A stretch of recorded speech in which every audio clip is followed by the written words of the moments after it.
Rádio e TV Brasil Espírita, iluminando consciências.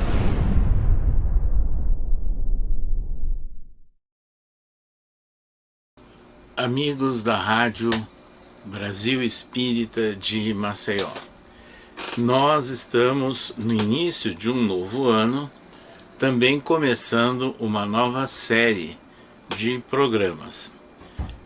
Dentro daquela programação geral do Evangelho e sua simplicidade, nós abordamos numa primeira parte o Evangelho segundo o Espiritismo, numa segunda parte o Sermão da Montanha à luz do Espiritismo, e agora nós estaremos desenvolvendo com vocês Epístolas de Paulo à luz do Espiritismo.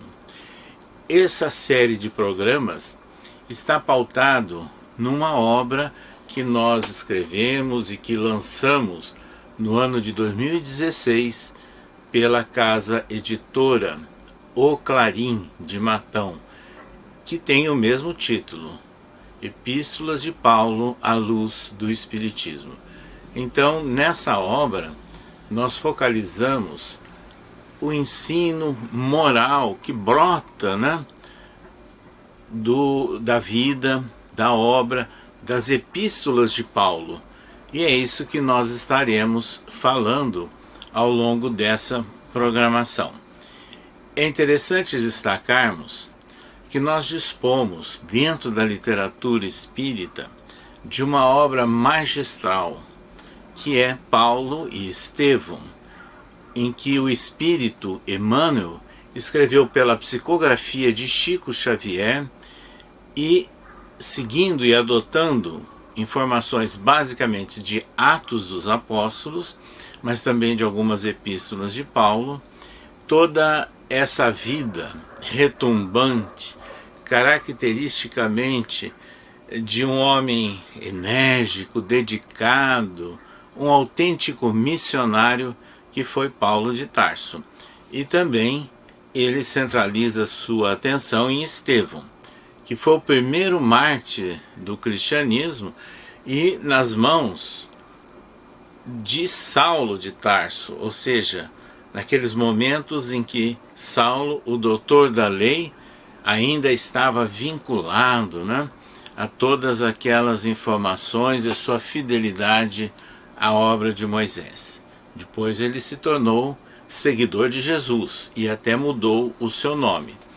Mas nós estaremos, sem dúvida nenhuma, além dessas obras que nós citamos, comentando as epístolas de Paulo, principalmente à luz da interpretação do Espírito Emmanuel.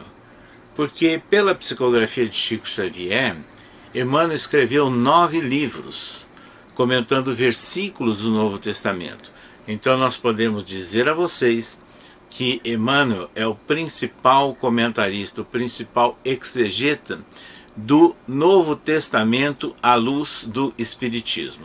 Somando essas produções distribuídas em 9 livros, nós temos aí cerca de 1.300 capítulos. Então veja, cerca de 1.300 comentários de versículos do Novo Testamento.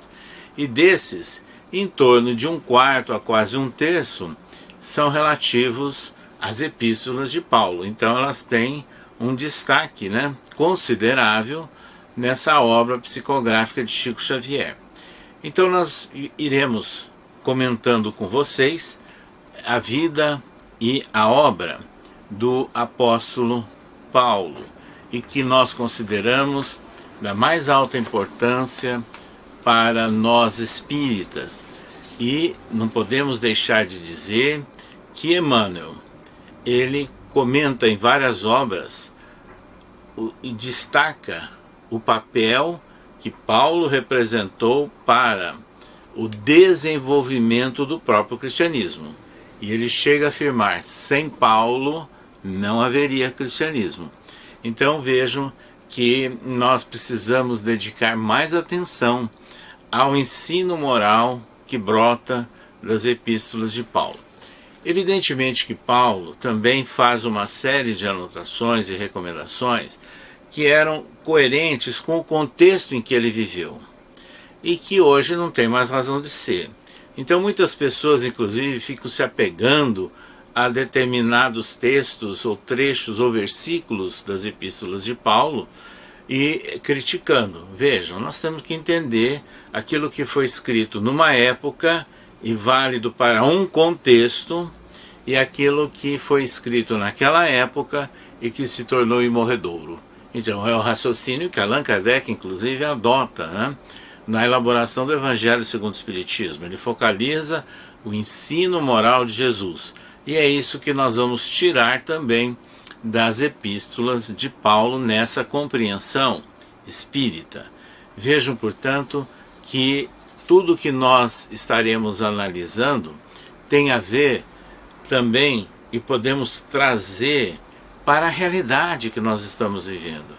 Porque como nós estamos tratando de fundamentos éticos e morais, eles são válidos, obviamente, para a atualidade. E é isso que é importante. Mas, meus amigos, antes de nós entrarmos nas epístolas de Paulo, nós temos que trazer aqui algumas informações, algumas recordações sobre a vida de Paulo, para que a gente possa entender como é que surgiram as epístolas e por que elas surgiram.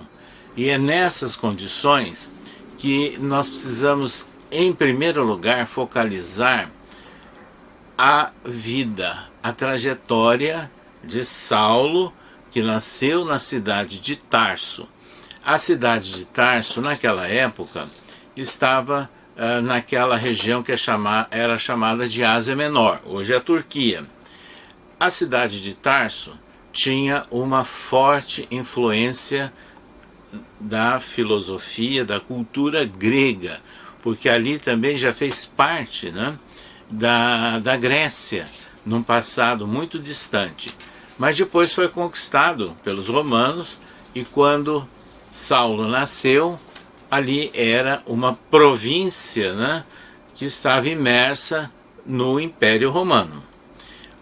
O nome Saulo, a rigor Saul, né, do que é comumente chamado junto ao povo hebraico, ele nasceu em Tarso, provavelmente no ano 4 da nossa era, e ele viveu desde seu berço dentro de uma cultura judaica. Sua família, eles seguiam, né, o judaísmo. E seu pai, inclusive, tinha boas condições financeiras, como um tapeceiro, um tecelão. E era interessante nós destacarmos que da tradição daquela época, da cultura judaica, o filho também aprendia a profissão do pai. Então o Saulo também aprendeu a tarefa de tecelão. Mas ele frequentou as ditas escolas dentro do contexto, né, daquela época, e que era toda uma cultura grega. Então ele aprendeu e falava grego. Ele estudou filósofos gregos e sofreu a influência, inclusive, de filósofos gregos predominantes na região de Tarso, que era a chamada escola estoica.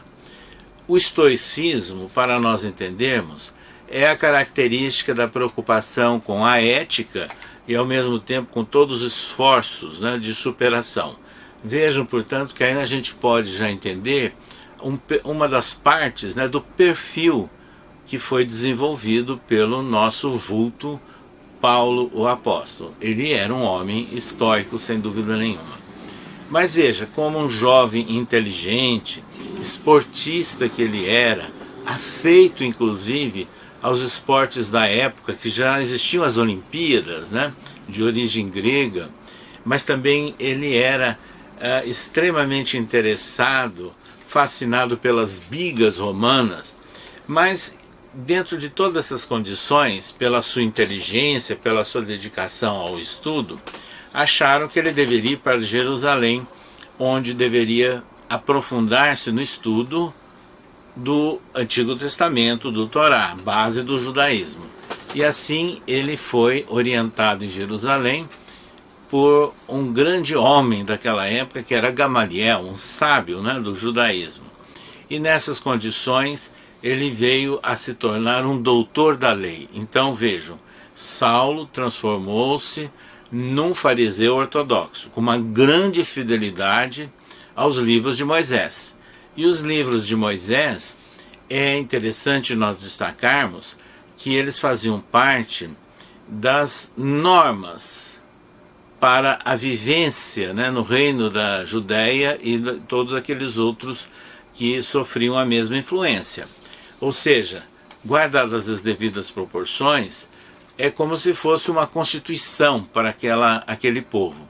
Então, a Judéia era uma província romana, mas que mantinha algumas margens, né, de autonomia, mantinha o seu rei, e era um estado, portanto, teocrático, porque ele seguia as normas e recomendações do Velho Testamento. E é nessas condições, então, é que se notabilizou aquele jovem doutor da lei, Saulo. E vejam, nós aqui chamamos a atenção que ele nasceu em Tarso, uma cidade de origem grega. Então Saulo, ele sofreu a influência do mundo grego, mas ele nasceu num lar judaico, então ele era um judeu, então ele sofreu a influência desse mundo judaico também. E finalmente tudo aquilo estava imerso, todas aquelas províncias conquistadas pelo Império Romano. Ou seja, Saulo era também, e por herança, né, de seu pai, um cidadão romano. Então ele viveu em 3 mundos simultaneamente: o mundo judaico, o mundo grego e o mundo romano.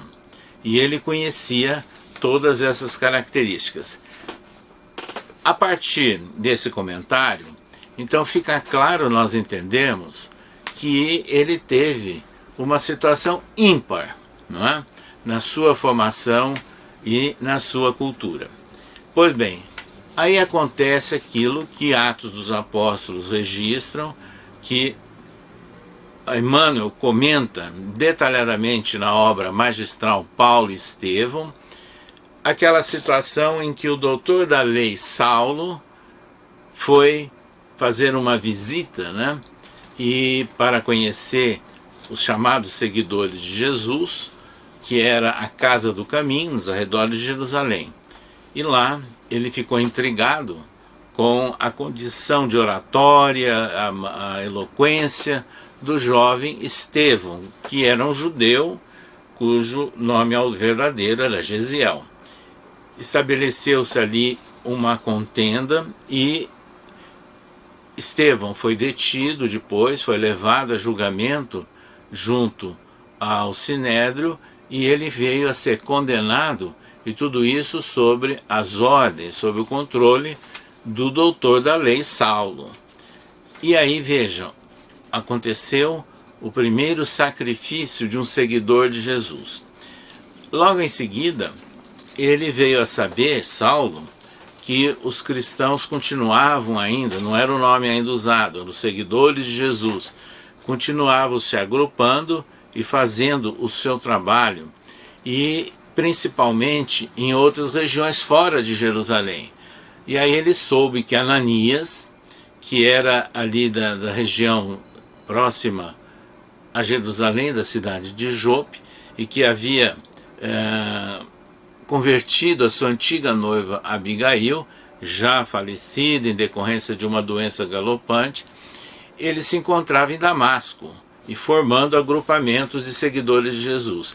Então ele obteve a autorização do Sinédrio e foi com uma comitiva em direção a Damasco, onde ele iria prender Ananias e todos aqueles seguidores. Às portas da cidade de Damasco, repentinamente ele viu uma luz muito forte, que era Jesus. E aí estabelece-se aquele diálogo, né? Saulo, Saulo, por que me persegues? E aí Saulo, repentinamente, de uma maneira inesperada, né, caído ao chão pela luminosidade intensa, ele diz: Senhor, o que queres que eu faça? Então, a partir desse encontro do Dr. Saulo com Jesus em espírito e verdade, com essa aparição de Jesus, esse chamado de Jesus, ele adentra na cidade de Damasco e depois veio a ser atendido e orientado pelo próprio Ananias. Começa então todo um processo de conversão de Saulo, né, para seguidor de Jesus. E a partir daí, que foi um momento difícil, complexo, bem registrado nessas obras que nós já citamos, é interessante que Saulo passa por momentos de profundas reflexões, de revisão dos seus propósitos de vida. Então, não foi de uma hora para outra. Então, foi uma transformação que foi sendo abastecida, né, pelo desejo dele de compreender, afinal de contas, quais eram os ensinos de Jesus. Então vejam que depois desse processo de conversão, e que durou algum tempo, e ele passa a formar agrupamentos de seguidores de Jesus, iniciando por Antioquia, né, atualmente ali na Síria. E em Antioquia foi a base inicial, e ele começa a receber convites para visitar outros locais. Então ele veio estabelecer 3 grandes viagens missionárias, 3 viagens onde ele percorreu, eu diria, que as capitais das principais províncias do Império Romano, no entorno do Mar Mediterrâneo, porque tudo aquilo pertencia ao mundo romano na época. E ali ele funda agremiações de seguidores de Jesus, se transforma num dedicado servidor, né, voltado ao próximo. Mas ao mesmo tempo que ele fazia essas viagens, chega um instante que ele não tinha mais condições de atender, não é, a todos aqueles convites para que conhecesse determinados locais ou que voltasse em determinadas cidades e regiões. E aí ele recebe uma inspiração do alto, que era do próprio Jesus, segundo Emmanuel, em Paulo e Estevão, para escrever cartas de recomendação, de apoio. Assim surgem então as epístolas de Paulo, que são 14, e que nós estaremos depois analisando-as ao longo desses programas pela Rádio Brasil Espírita. Então vejam, é importante que essa vida de dedicação de Saulo, com toda a fidelidade a Moisés, se transporta para Paulo com toda a sua fidelidade e dedicação a Jesus. Então aquele homem sério, firme, enérgico em algumas posições, agora era um dedicado servidor de Jesus. E é nessas condições então que ele faz esse belíssimo trabalho de esparramar a mensagem de Jesus nas várias províncias do Império Romano. Então, e aí nós temos que tecer algumas considerações e que nós daremos ênfase, inclusive, no próximo programa. Porque Paulo viveu no auge, vamos assim dizer, do Império Romano. Havia sido, um pouco tempo antes, né, vivido o imperador César Augusto, e que depois foi substituído por Tibério e por outros. E Dr. Saulo nasceu, vamos assim dizer, no império que era regido por César Augusto. As suas principais atividades ou tarefas iniciais, elas começaram a desabrochar ainda sob o reinado do imperador Tibério. E assim prosseguiu através dos outros, né, que nós vamos comentando ao longo dos programas. Mas vejam, ele soube utilizar-se da sua cultura, do seu preparo, de formação judaica, de base inicial da cultura e da filosofia grega, do conhecimento da legislação romana, e sendo, né, por herança de seu pai, um cidadão romano, ele soube utilizar de todas essas condições para fazer então a disseminação dos ensinos de Jesus, lançando as bases, portanto, da criação né, dos primeiros agrupamentos desses seguidores do Mestre e que deram origem, então, ao desenvolvimento do cristianismo. Aliás, nós não podemos deixar de citar que na cidade de Antioquia, numa reunião em que Paulo evidentemente estava presente, Lucas, um seu fiel seguidor, um médico, é que propôs o nome de cristão ao seguidor de Jesus. Então, se antes eles eram chamados homens do caminho, ou seguidores de Jesus, depois dessa proposta de Lucas na cidade de Antioquia, foi utilizada a designação de cristãos e surgiu a palavra cristianismo. E é que ela vai, inclusive, tornar-se comum depois, ao longo de todo o primeiro século, né, da nossa era.